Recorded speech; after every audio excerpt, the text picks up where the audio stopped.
தீவிரமடைந்துள்ள ரீமால் புயல் இன்று நள்ளிரவு கரையை கடக்கும் என வானிலை ஆய்வு மையம் அறிவித்துள்ளது. இதனிடையே தமிழகத்தில் அடுத்து வரும் நாட்களில் வெப்பநிலை இயல்பை விட 3 டிகிரி செல்சியஸ் வரை அதிகரிக்க வாய்ப்புள்ளதாக தெரிவிக்கப்பட்டுள்ளது. தகவல்களை விவரிக்கிறார் செய்தியாளர் ரமேஷ். தமிழகத்தில் கடந்த சில வாரங்களாக பெய்து வந்த கோடை மழை குறைந்து வெப்பநிலை படிப்படியாக உயர்ந்து வருகிறது. அதே சமயம் குமரி மாவட்டத்தில் பெய்த தொடர் மழை காரணமாக தாமிரபரணி ஆற்றில் வெள்ளப்பெருக்கு ஏற்பட்டு பரக்காணி வைக்கல்லூர் தடுப்பணையை தாண்டி தண்ணீர் ஆர்ப்பரித்து பாய்கிறது.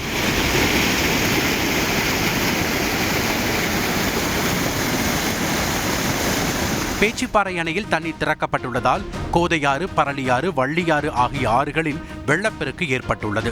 திருப்பரப்பு அருவியில் கடும் வெள்ளப்பெருக்கு ஏற்பட்டதை தொடர்ந்து 8வது நாளாக சுற்றுலா பயணிகள் குளிக்க விதிக்கப்பட்ட தடை தொடர்கிறது.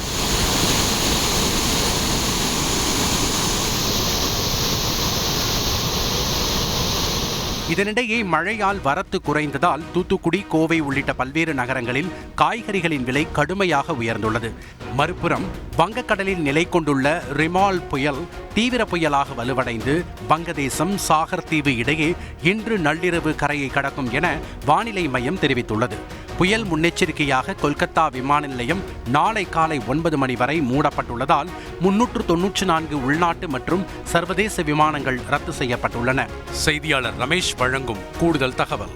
தமிழகம் மற்றும் புதுச்சேரிக்கு ஜூன் 1ஆம் தேதி வரை லேசானது முதல் மிதமான மழைக்கு வாய்ப்பு இருப்பதாகவும், வெப்பநிலையை பொறுத்தவரை மே 30ஆம் தேதி வரை தமிழகம் மற்றும் புதுவையில் வெப்பநிலை 2 to 3 டிகிரி செல்சியஸ் வரை உயரக்கூடும் என்றும் தகவல் தெரிவிக்கப்பட்டிருக்கிறது. கல்பனா.